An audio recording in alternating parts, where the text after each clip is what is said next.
unhappily settled in life, having married into a wealthy family.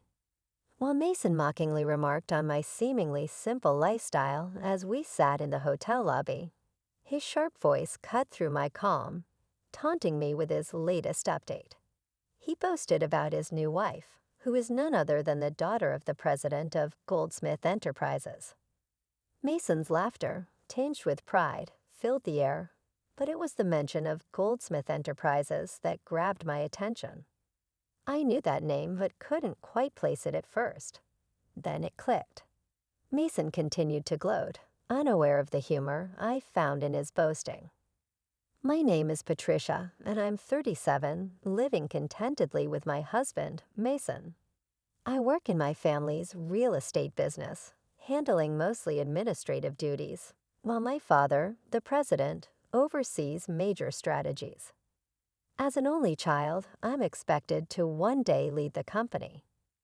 Despite the looming responsibility, I maintain a careful balance between my personal and professional life, especially around Mason. He completed high school and works for a moving company, a demanding job that I respect. To avoid making him feel inadequate, I rarely discuss my university degree or my anticipated future as president of the company. Mason and I met through a mutual friend during college. After my friend's move, handled by Mason's company, she introduced us.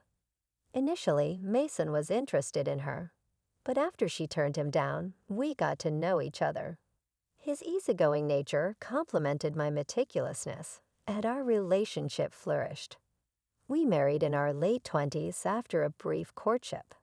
Our marriage has been smooth, bolstered by the warm acceptance of Mason's parents, a refreshing contrast to the typical in-law challenges some of my friends face. Despite Mason's demanding job, often keeping him out until late and physically exhausting him, he remained committed to our marriage. Even on his toughest days, he'd express gratitude as I waited up to share dinner with him. I felt fortunate to have such a devoted husband. But after a year of marriage, our peaceful life began to show signs of strain. One night, as we settled into bed, Mason unexpectedly brought up the topic of having children. His tone was tinged with irritation, catching me off guard. I had thought about starting a family too, and though we weren't actively trying, I believed it would happen naturally with time. I reassured him, it's only been a year. There's no rush. I wanted children, but I knew stressing about it wouldn't help. To calm the situation, I adopted a relaxed demeanor. However, Mason, more assertive than usual, quoted statistics. You know there's about a 90% chance of conceiving within a year for couples not using contraception. Not well versed in such specifics, that figure sounded surprisingly high to me. If you're concerned, maybe we should both get tested, I suggested, thinking it wise to address any potential issues together. However, Mason's reaction was unexpectedly harsh. What are you implying? That it's my fault? Usually, it's the woman's fault, he retorted, his tone filled with contempt. It was the first time he'd spoken to me this way. I hadn't accused him of anything. I merely suggested a joint approach to find clarity. Yet Mason concluded I was blaming him and added, it's definitely the woman's fault, as if to underline that I was the problem. I wanted to respond, but I was too shaken, barely managing to reply, of course, so just you get tested. I'm too busy with work. I have a job too, you know. You're just coasting along in your dad's company, he snapped. His words stung. I never just coasted. Although my role involved many administrative tasks, I was actively learning management skills from my father in preparation to lead the company someday. That night, any attempt at discussion was met with curt replies, and we fell asleep with our backs turned in silence, a heavy air hanging between us. From then on, Mason's attitude toward me shifted drastically. Returning home late one evening after a discussion about the future with my father, I found Mason irate over dinner not being ready. "I'm sorry, I just got home 15 minutes ago." "I'll start cooking now. Just wait a little, please," I hurriedly explained. But Mason dismissed it. That's typical of a small company's boss's daughter. He didn't realize the scale of my father's business, a significant real estate company with hundreds of employees. His assumptions and the increasing bitterness made navigating our daily lives more challenging, casting a shadow over what had once been a loving and supportive relationship. Arguing seemed pointless as I hurried to the kitchen, promising Mason I'd cook immediately. "Have a drink and relax while you wait," I suggested, knowing how alcohol seemed to soothe him. It saddened me that our relationship had come to rely on his evening drinks to avoid tension. I despise being scolded, but if it helped keep the peace, even temporarily, I reluctantly saw it as a necessary evil. The next day, Mason's cold demeanor lingered as he left for work, his parting words sharp: "Make sure dinner's ready when I get home." I exhaled deeply, my mind on the day ahead. I had scheduled the day off to visit the gynecologist for fertility testing, something Mason had insisted on, though he refused to participate himself. It was frustrating to go through this alone, but complaining wouldn't help. If the problem lay with me, I wanted to start treatment immediately.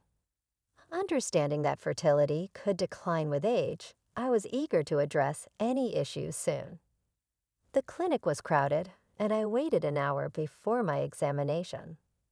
After a series of tests, the doctor informed me that the results would be available at my next appointment.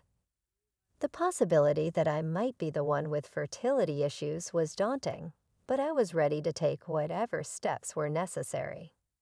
When Mason returned home that evening, I told him, "I went for the fertility test today." His response was curt: "Figures, if the problem's with you. It's good you're getting tested. Let me know the results." His assumption that I was to blame for our difficulties in conceiving was hurtful. 6 years had passed, and I had turned 37. Our attempts to have a child continued without success, and it seemed Mason had resigned himself to not becoming a father. His late nights became more frequent, and sometimes he didn't come home at all. When he did, he'd say he was out drinking and singing karaoke until dawn. His behavior reminded me more of a carefree college student than a committed husband, which was incredibly frustrating. My work had become more demanding, and the dream of starting a family had to be sidelined.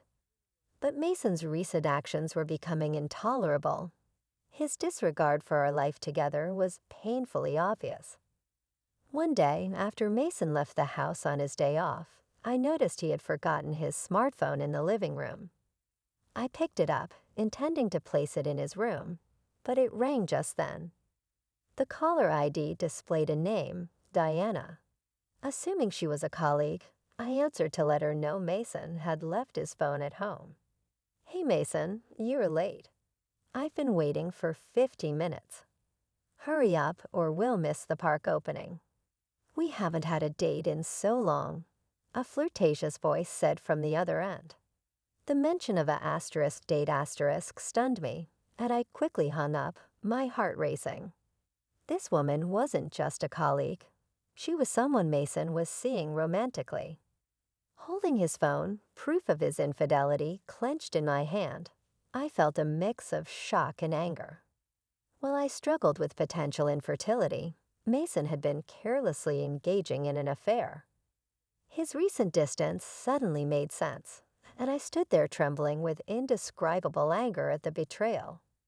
Realizing that Mason no longer needed me in his life was a devastating blow, but discovering his betrayal made the situation even more unbearable. Determined to confront the issue head-on, I began gathering evidence of his infidelity. Unlocking his smartphone using his birth date was effortless. The call history and messages were dominated by exchanges with someone named Diana, full of affectionate and intimate words that turned my stomach.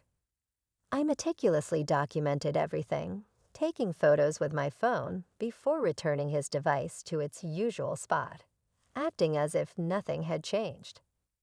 A month passed in this eerie state of our fractured marriage, until one day my father, the president of our company, called me into his office. "I have something important to discuss with you," he said solemnly. His grave tone caught me off guard, and I braced myself for serious news which only compounded the stress I was already feeling. That evening, perhaps sensing the inevitable, Mason suggested that we consider separating. I was already contemplating how to address the divorce, given his infidelity, so his initiation was unexpectedly convenient. "Yes, let's divorce," I agreed quickly. Mason seemed taken aback by my readiness, possibly hopeful about his future with Diana. Despite the sting of seeing his relief, I signed the divorce papers he presented.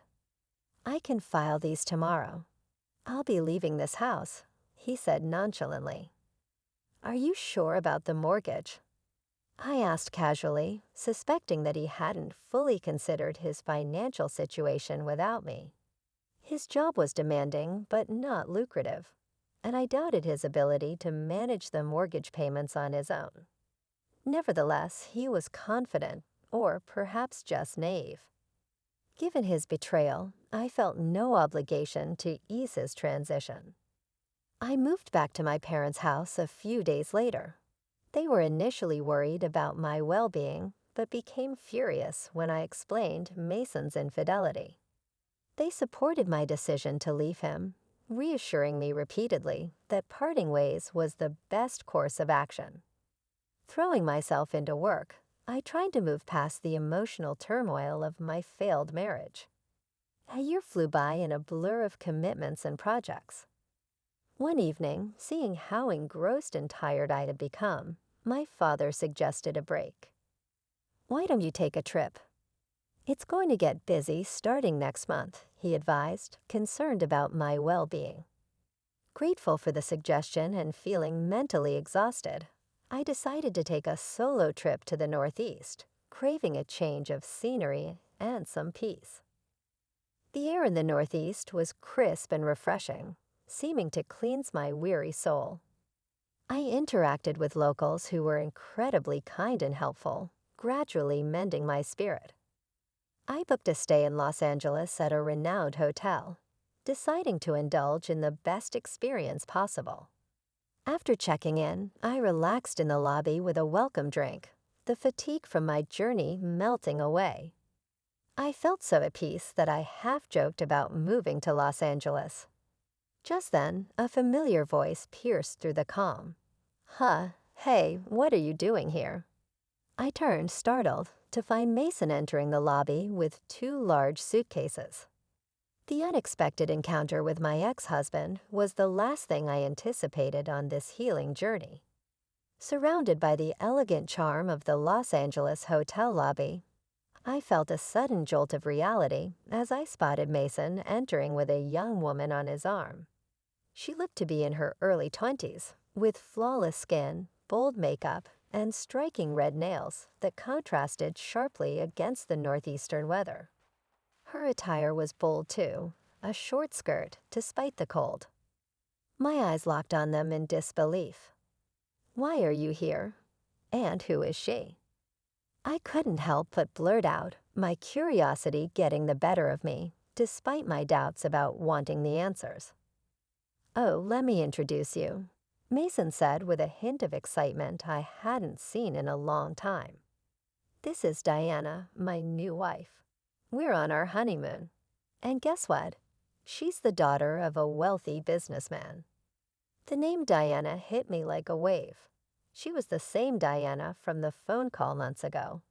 I felt a surge of discomfort at his obvious pride in marrying someone so much younger and wealthily connected. "You're here alone?" "That's sad," Mason sneered, his voice dripping with disdain. Beside him, Diana eyed me with a smirk. "Hey Mason, is this your ex-wife? She looks old."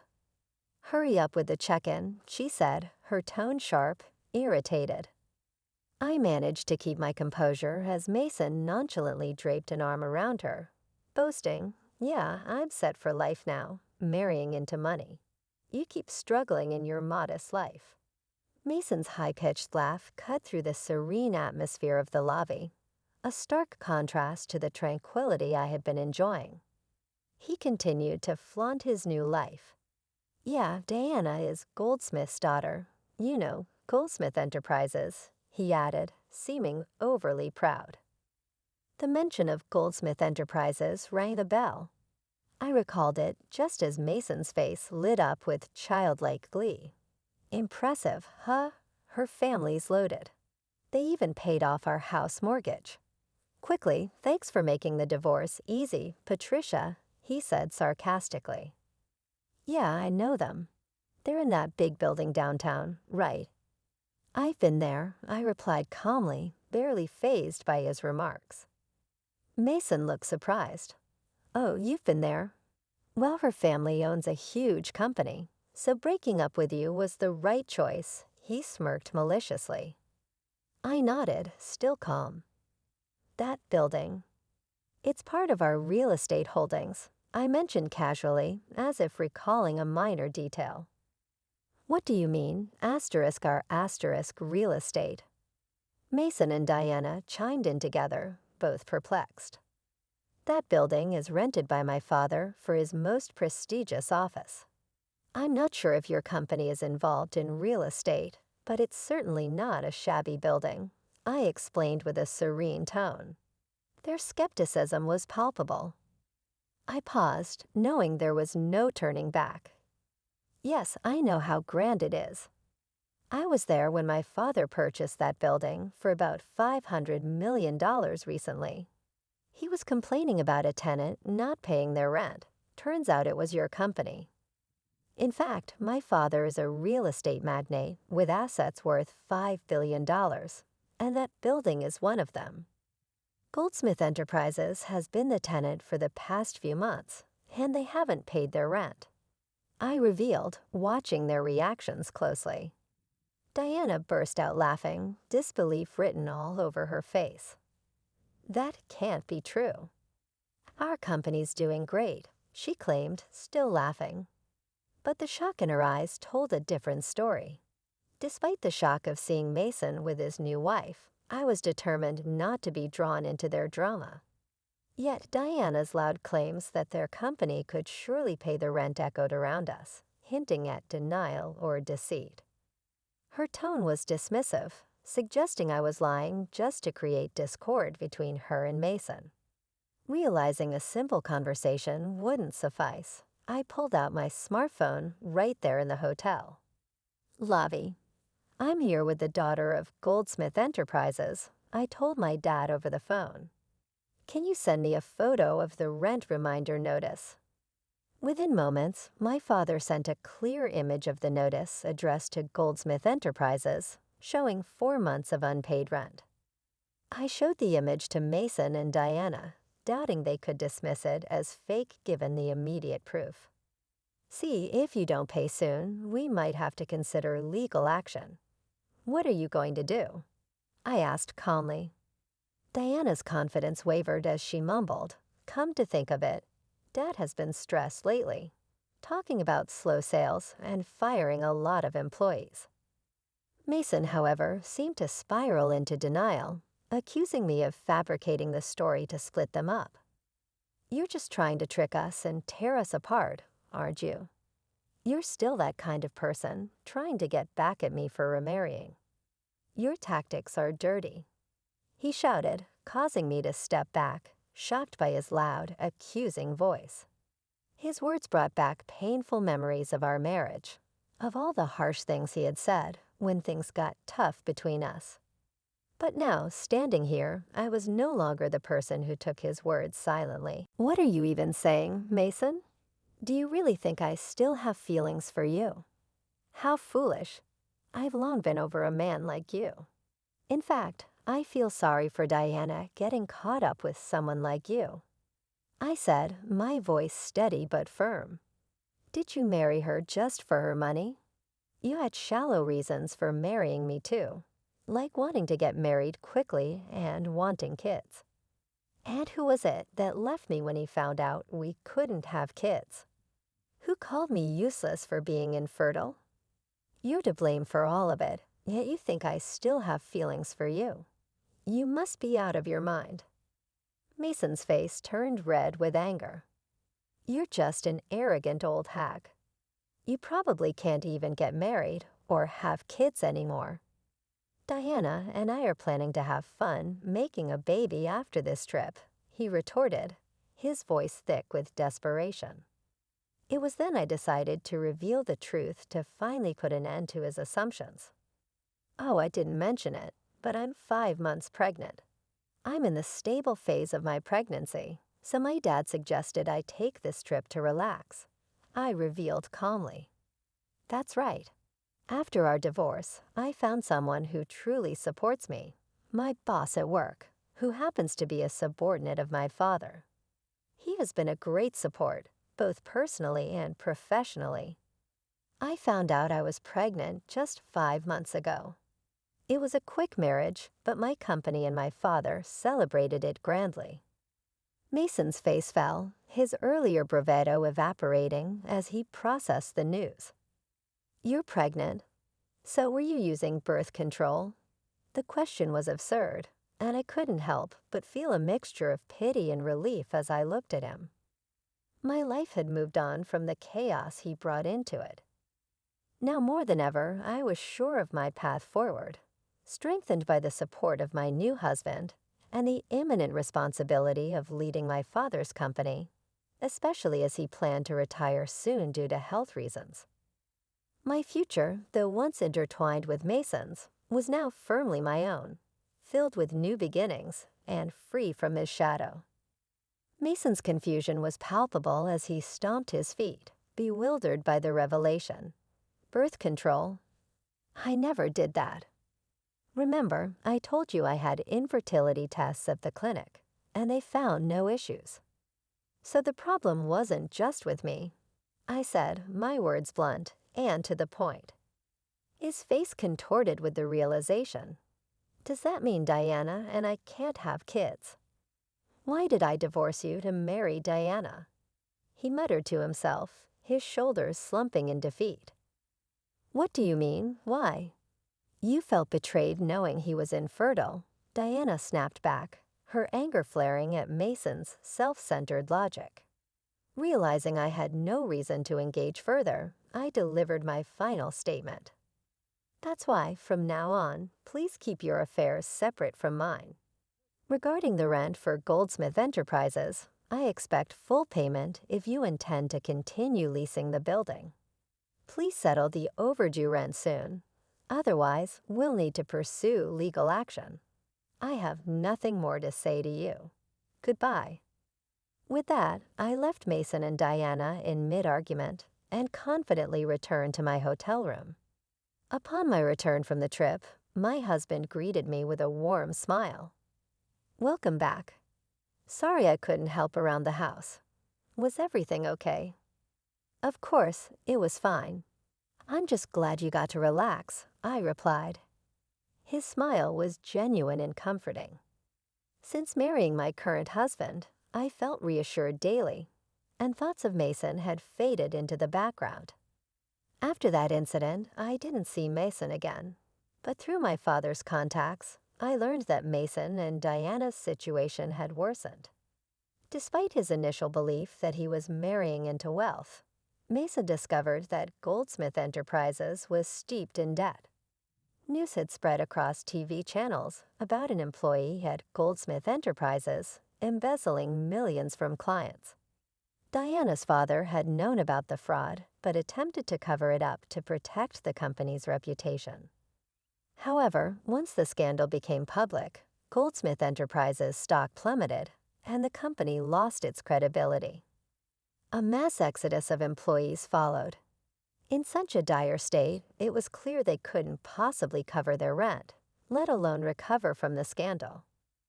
This turn of events reaffirmed my relief in having moved on from that chapter in my life as I focused on a future filled with stability and genuine affection with my new husband.